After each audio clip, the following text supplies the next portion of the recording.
Hello दोस्तों, you are just now with doctor Ali Hasan speaking family. दोस्तों, आज आपके सामने ऐसा कंफ्यूजिंग टॉपिक है जिसे लेकर आप ही नहीं सारी दुनिया कंफ्यूजन में रहती है, या ऐसे कहूं कि कुछ ऐसी सच्चाई जिसे मानने से दुनिया में कोई ऐसा शख्स नहीं जो उसे एक्सेप्ट न कर ले, जो उसको मान न ले। ऐसी कुछ सच्चाइयों को लेकर मैं आपके सामने हाजिर हूं, और इसलिए टॉपिक क्या है? 10 ट्रूथ्स एवरीवन शुड एक्सेप्ट। 10 ऐसी सच्चाई जिनको हर व्यक्ति अपनी लाइफ में मानेगा कि हाँ, वाकई में सच्चाई तो यही है, बट हम मुंह फेर लेते हैं, हकीकत से अपने आप को अलग कर लेते हैं। जैसे कभी देखा होगा आपने, जब कबूतर को पकड़ने के लिए बिल्लियां इधर उधर से हमला करती हैं तो उस पर जब कुछ नहीं बनता तो वो आंखें बंद कर लेता है, उसे लगता है कि खतरा टल गया, लेकिन खतरा नहीं टलता। इसी तरीके से हम अपनी लाइफ को एडजस्ट करने में लगे रहते हैं, और ये लगता है हकीकत को छोड़कर इधर उधर में लगे रहते हैं, और हमारे दिलों का इत्मीनान और सुकून चला जाता है। आप सोच रहे होंगे कि मेरे हर टॉपिक का कोई ना कोई पॉइंट ऐसा जरूर होगा जो दिल के सुकून को और इत्मीनान को तवज्जो दे रहा होगा। दोस्तों, यही तो लाइफ है, जिंदगी इसी का तो नाम है कि हमें किस तरीके से सुकून मिले। लेकिन ये कुछ सच्चाइयां ऐसी हैं जिन्हें आप सभी लोग मानेंगे, और ऐसा हो नहीं सकता कि इसे कोई माने नहीं, ये सब लोगों को माननी पड़ेगी, और है भी ऐसी कि सब लोग मानते हैं। क्योंकि दोहे में मैंने आज एक दोहा लिया है, वो दोहा भी कुछ इस तरीके से है कि हम सच्चाई से अपने आप को दूर कर लेते हैं, और हम सच्चाई से अलग होकर अपने आप की बेचैनी बढ़ा लेते हैं। मलमल धोए शरीर को, ये दोहा ये बताएगा, मलमल धोए शरीर को धोए न मन का मैल, नहाए गंगा गोमती रहे बैल के बैल। यानी सारी दुनिया देख ली, सारी हकीकतें जान ली, सब चीज इधर उधर भाग लिया, कामयाबी के टॉप पर भी पहुंच गया, जमीन से उठा और अर्श तक पहुंच गया, लेकिन निकला क्या? आखिर में क्या निकला? तो कंफ्यूजन निकला। वो कैसे निकला? वो इन 10 सच्चाइयों के सहारे मैं आपको समझा दूंगा कि आखिरकार होता क्या है, हमें चाहत हमारी क्या है, और फिर हमारी चाहत किस तरीके से बदलती रहती है। जैसा कि बताया, 10 truths everyone should accept in life, उसमें पहली सच्चाई ये है, if you are not popular you want fame. ये सभी की फितरत है कि अगर हमें कोई जानता नहीं, हम फेमस नहीं हैं, तो हमारे अंदर, सबके अंदर ये कीड़ा जगा रहता है। हमारी सबकी ये ख्वाहिश बनी रहती है कि लोग हमें जाने, हम फेमस हो जाएं, लोग हमारी सुने, हम बड़े मशहूर हो जाएं।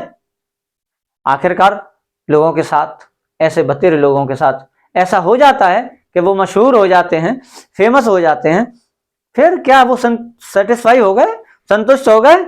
अगर वो फेमस हो गए तो क्या उन्हें सुकून मिला? क्या वो थम गए उस जगह पर? क्या उनको तृप्ति हासिल हो गई? नहीं हुई। फिर हुआ क्या? फिर हुआ कुछ इस तरीके से कि if you are not popular you want fame. जब पॉपुलर नहीं थे तो फेम चाह रहे थे, अब आपको फेम मिल चुका। If you are so popular, अगर आप मशहूर हो गए हो, लोग आपको जान चुके हैं, फिर आप क्या? You want privacy. अजीब इत्तेफाक है, बिल्कुल उल्टा हो रहा है। जब आप मशहूर हो गए, अब आप प्राइवेसी चाह रहे हो।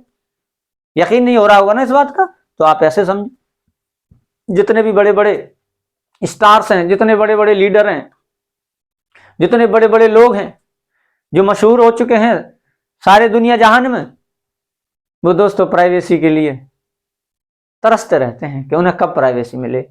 हत्ता कि लैट्रिन बाथरूम के अलावा उन्हें प्राइवेसी नहीं मिलती, हर जगह मीडिया वाले लेकर माइक उनके मुंह में घुसेड़ देते हैं। तो जब वो फेमस हो गए तब वो क्या चाह रहे हैं? अब उन्हें प्राइवेसी चाहिए। दोनों बात कॉन्ट्राडिक्टरी हो चुकी। पहले भी हम ही थे जो फेम चाह रहे थे, और फेम मिलने के बाद अब हम प्राइवेसी चाह रहे हैं। तो क्या हुआ? गड़बड़ हो गई ना लाइफ। किस तरीके से, कौन से मुद्दे पर टिके तो नहीं आप। लेकिन ये लाइफ की सच्चाई है कि जब आप अननोन होते हो तो फेमस होना चाहते हो, और जब फेमस हो जाते हो तो फिर प्राइवेसी चाहते हो। ये दोनों पॉइंट कॉन्ट्राडिक्टरी हैं कि एक चीज मिलने के बाद फिर दूसरी की तलाश आ जाती है, या जो चीज मिल जाती है फिर उससे मन उब जाता है, उसमें आनंद अनुभव नहीं होता है। नेक्स्ट क्या है? If you are poor you want money. Obvious है, जब आप गरीब हैं तो आप पैसा चाहोगे, मनी चाहोगे। ऐसा कोई व्यक्ति नहीं जिसकी चाहत ये ना हो कि उस पर बहुत पैसा हो। अगर वो गरीब है तो अमीर बनना चाहता है, लेकिन जब वो अमीर बन जाता है दोस्तों, फिर वो क्या कहता है, इन महलों में दम घुटता है, चलो सैर के लिए कहीं जंगल और दरख्तों का दीदार करें, पहाड़ों का दीदार करें, कहीं नहीं तो बड़े शहरों से निकलकर छोटे छोटे गांवों में गांव की पगडंडियों पर घूमकर एंजॉय करें। अमीर होने पर, जब तक अमीर नहीं है तो अमीर बनने की ख्वाहिश है कि पैसा मिले। जब पैसा मिल चुका, अभी आप पुअर हो, if you are poor you want money, आपको पैसे की तलाश है। If you are rich then you realise, अगर आप मालदार हो गए, पैसे वाले हो गए, then you realise that still there is scarcity of happiness in life, तो आप महसूस करोगे यार जिंदगी में हैप्पीनेस की कमी हो गई।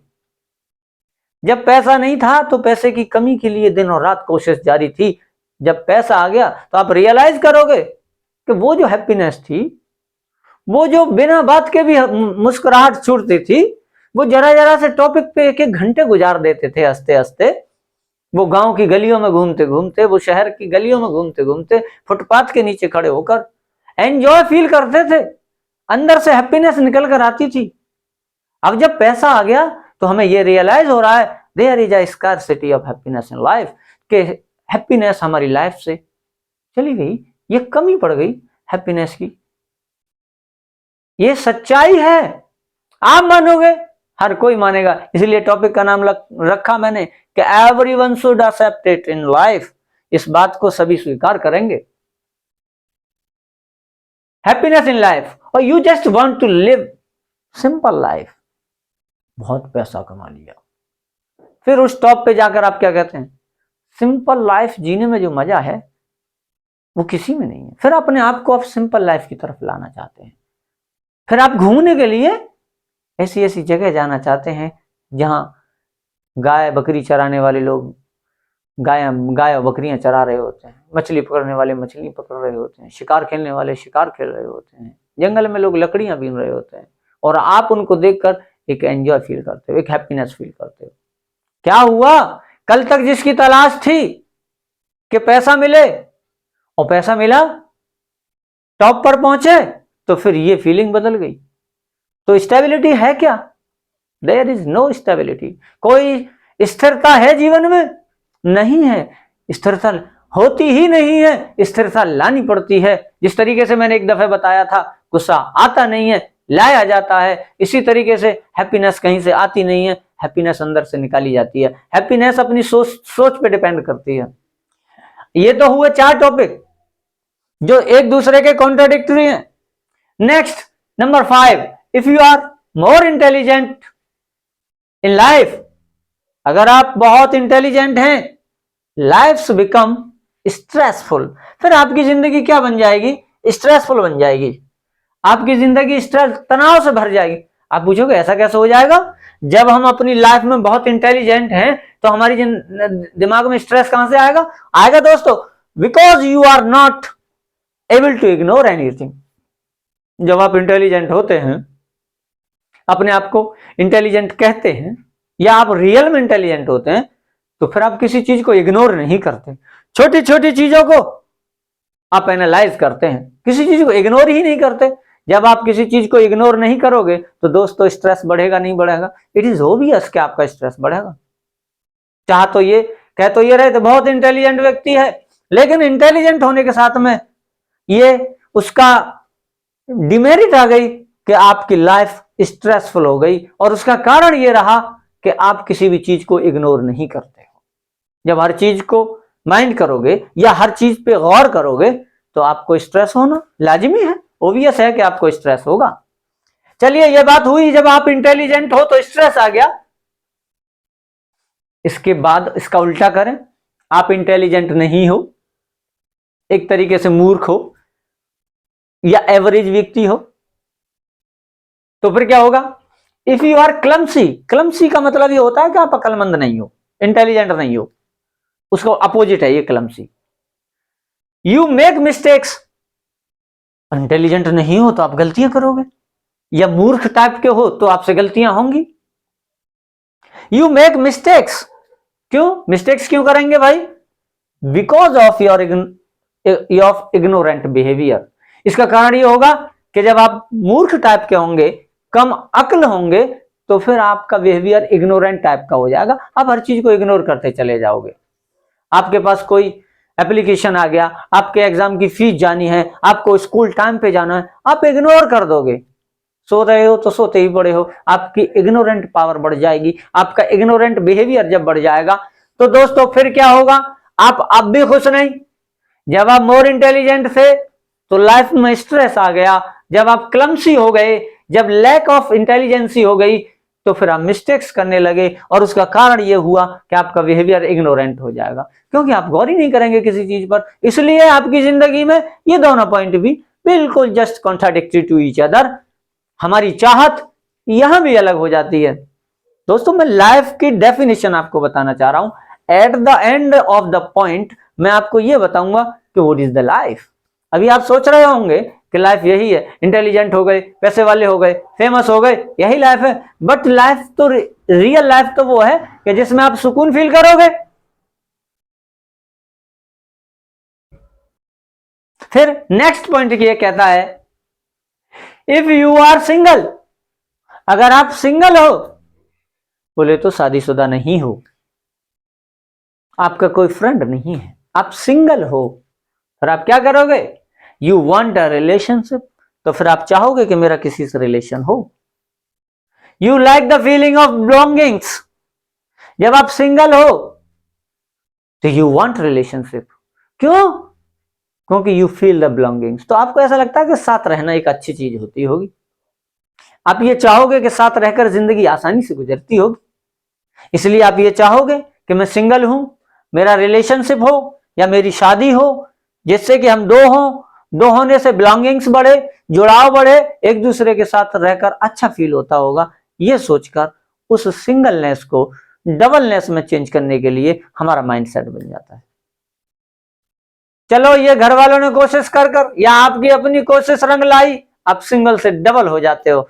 जब आप डबल हो जाते हो, जो बिलोंगिंग्स वाली फीलिंग थी, अब वो बिलोंगिंग्स वाली फीलिंग क्या कहती है? If you are in relationship, अगर आप किसी रिलेशनशिप में हो, you want some space and more freedom. जब आप किसी रिलेशनशिप में आ गए, अब आप क्या करें? यार थोड़ा स्पेस तो होना चाहिए, यार थोड़ा पर्सनल प्राइवेसी तो होनी चाहिए। पर्सनल लाइफ भी कोई चीज होती है, प्राइवेसी कोई चीज होती है। एक तरफ आपकी अकेलापन आपको डस रहा था, आप अकेलेपन से परेशान थे। जब आप जोड़े में आ गए, जब आपका कपल बन गया, अब आप इस बात से परेशान हो कि इसमें प्राइवेसी होनी चाहिए और फ्रीडम मिलनी चाहिए। कैसी फ्रीडम? कहां उठना है, कहां बैठना है, कितने बजे आना है, कितने बजे जाना है, अब तुम्हें इस चीज की जरूरत महसूस होने लग जाती है। और जब आप अकेले होते हो तो आपको रिलेशनशिप फील होने लग जाते हैं। किस चीज को कहें कि कौन सी लाइफ की रियलिटी है? अभी आप भी कहने के लिए, इस टॉपिक को पढ़ने के बाद, सुनने के बाद, अब तक के पॉइंट्स को पढ़ने के बाद आप भी कंफ्यूज होगे कि फिर व्हाट इज द लाइफ, फिर किसको कहेंगे कि फिर आखिरकार what is the stability of your life? Stability है क्या? Nothing is stable in your life. मैं बताऊंगा आगे क्या है। आपको वहां लाकर खड़ा करना है जहां आप ये कहने पर मजबूर हो जाओ, आखिर में जब ये आखिर में इस बात पे मजबूर हो जाओगे कि नथिंग इज प्रॉपर और nothing is predicted in your life. कोई चीज ऐसी नहीं है जो परफेक्ट और प्रिडिक्टेड हो, पहले से पता हो कि लाइफ में ये होने जा रहा है। नहीं पता, रिलेशनशिप में आ गए, अब फ्रीडम और स्पेस चाह रहे हो, अकेलेपन को दूर करना चाहा तो रिलेशनशिप में आए, अब रिलेशनशिप आ गई तो आपकी फ्रीडम और स्पेस मांगने लग जाते हो। Next and last 2 points. If you are not powerful person, you realise that people dominate you. अगर आप पावरफुल पर्सन नहीं है, if you are not powerful person, you want and you feel that some person dominate upon you, कि लोग तुम पे dominate हो जाते, हावी हो जाते। कमजोर हो, सोच अरे हम तो कमजोर हैं, लोग हम पे दबाव बना लेते हैं। देखना दोस्तों क्या मजेदार हिस्ट्री है लाइफ की। जब आप कमजोर होते हो, पावरफुल पर्सन नहीं होते हो, लोग आप पे दबाव बना देते हैं और आपको लगता है कि वो सभी आप पे डोमिनेट कर रहे हैं। डोमिनेट का मतलब वो आप पे हावी हो जाते हैं।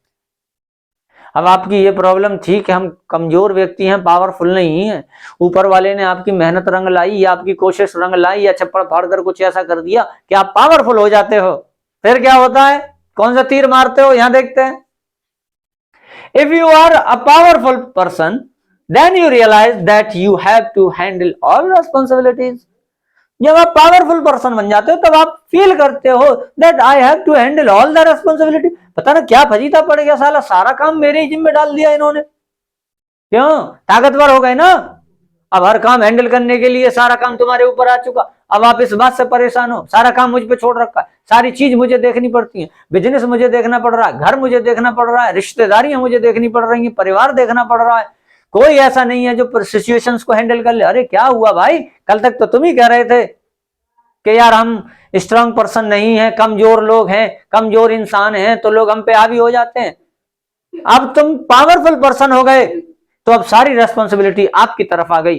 अब आप उस रेस्पॉन्सिबिलिटी को हैंडल करने में, सारी रेस्पॉन्सिबिलिटियों को हैंडल करने में अब आपके छक्के छूट रहे हैं, आप अब धुआं दे रहे हो, अब आप परेशान हो रहे हो। क्यों, जब थे जिस हालात में उस हालात से संतुष्ट नहीं थे, इसीलिए तो हालात बदले।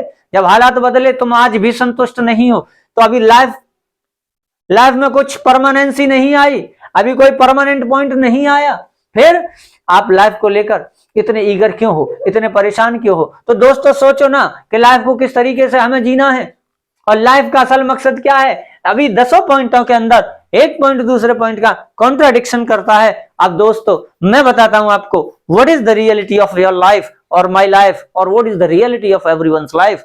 अब यहां पर लास्ट पॉइंट मैंने लिखा, इस सब का निचोड़ लिखा, और इस सब का निचोड़ यह है, लाइफ इज नेवर परफेक्ट। जिंदगी कभी भी मुकम्मल नहीं हो सकती, है ही नहीं। जो लोग परफेक्ट बनने की तरफ बढ़ते हैं वो फुल्ली बढ़ जाएंगे, लेकिन लाइफ परफेक्ट नहीं हो सकती।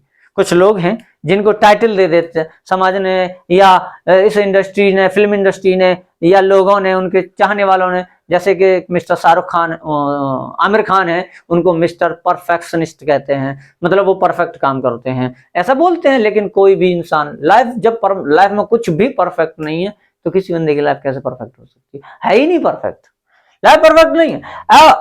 देन दोस्तों very important point, and this point is touch your heart, right? Every solution comes with a new problem. हर सॉल्यूशन, हर मसले का हल नए मसले लेकर आ जाता है। इसकी एक मिसाल मैं आपको देता हूं। एक बच्चा 18-20 साल का आर्मी की तैयारी कर रहा है। सुबह उठता है, उठकर खेत की तरफ जाता है, सड़क की तरफ जाता है, दौड़ लगाता है, आता है, उसकी माँ ने कुछ डाइट बना रखी है उसके लिए और उसे पीता है और फिर दिन भर अपने कामों में व्यस्त हो जाता है। अभी उसके पास एक ही प्रॉब्लम है कि उसके पास रोजगार नहीं, उसे उसका मकसद हासिल नहीं हुआ कि वो देश की सेवा करना चाहता है, और वो दिन और रात सुबह उठते ही शाम को भी अपनी रेस में लगा हुआ।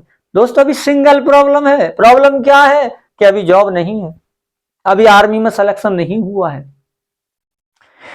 और ऊपर वाले के करम से और उसकी मेहनत रंग लाई, उसका आर्मी में सिलेक्शन हो जाता है। स्टार्टिंग की 6 महीने की ट्रेनिंग होती है। एक प्रॉब्लम खत्म हुई कि बेरोजगारी का कलंक हटा, बेरोजगारी दूर हुई, अब नई प्रॉब्लम चालू हो जाती है। पहली प्रॉब्लम घर से छोड़कर बाहर रहना, दूसरी प्रॉब्लम यह कि फौज की ट्रेनिंग बड़ा टिपिकल होती है, तो उस वक्त कई लोग तो छोड़कर भाग आते हैं। तो मालूम पड़ा कि एक प्रॉब्लम जब हल होती है तो वो अपने साथ कई नई प्रॉब्लम्स को लेकर आ जाती है। इसलिए मैंने ये लिखा, every solution comes with a new problem. हर मसले का हल नई परेशानियां और नई समस्याएं लेकर आता है। फिर लाइफ, अभी तो कुछ क्लियर नहीं हुआ कि लाइफ क्या है, तो कुल मिलाकर फिर इस मसले को अंत की तरफ ले जाते हुए मैं आपसे यही कहूंगा कि light exist because of darkness. इस लाइट की अहमियत, इस लाइट का वजूद सिर्फ इसलिए है कि अंधकार है। अगर अंधकार ना होता तो इस लाइट की कोई वैल्यू नहीं होती। इसी तरीके से दोस्तों ये लाइफ है, अगर इस लाइफ में अप्स एंड डाउन्स नहीं होते, सुख और दुख नहीं होते, मेरा मानना यह है कि हर किसी की जिंदगी में 10% सुख होते हैं, 90% तकलीफें होती हैं। हाँ, जब वो तकलीफें झेलते झेलते झेलते बड़ा हो जाता है, वो तकलीफों का ही आनंद लेने लग जाता है, उसे लगता है कि ये तो कोई बात ही नहीं। मेरा अपना मानना, यह निजी मानना, कि 10% लोगों की जिंदगी में सुकून होता है और 90% जो होता है उसकी जिंदगी में प्रॉब्लम्स ही प्रॉब्लम रहती हैं। और इन्हीं प्रॉब्लमों को सुलझाने में हमारी जिंदगी तमाम होती रहती है, और एक दिन अनकरीब ऐसा होता है कि हम इस फानी दुनिया से कूच कर जाते हैं और हम इस दुनिया को छोड़कर अलविदा कहकर एक नई दुनिया में पहुंच जाते हैं। तो दोस्तों, लाइफ से कभी भी घबराना नहीं। जो भी सिचुएशन आपके सामने आए उनको डटकर फेस करना है, क्योंकि लाइफ में कुछ भी परमानेंट नहीं सिवाय एक चीज के, कि death is permanent in your life. आपकी लाइफ में एक ही चीज परमानेंट है, वो है डेथ। ये डेफिनेट है और ये अन्य है। हाँ, इसका टाइम परमानेंट नहीं है, परमानेंट, बट हमको पता नहीं। इसीलिए लाइफ के साथ स्ट्रगल करो, जिंदगी जियो और लोगों को जीने दो, सुकून से रहो और लोगों को सुकून से रहने दो। इसी में जिंदगी की जीने का मजा है। खुद भी अच्छे से जियो, लोगों को भी अच्छे से जीने दो। ओके दोस्तों, मिलते हैं नेक्स्ट वीडियो में।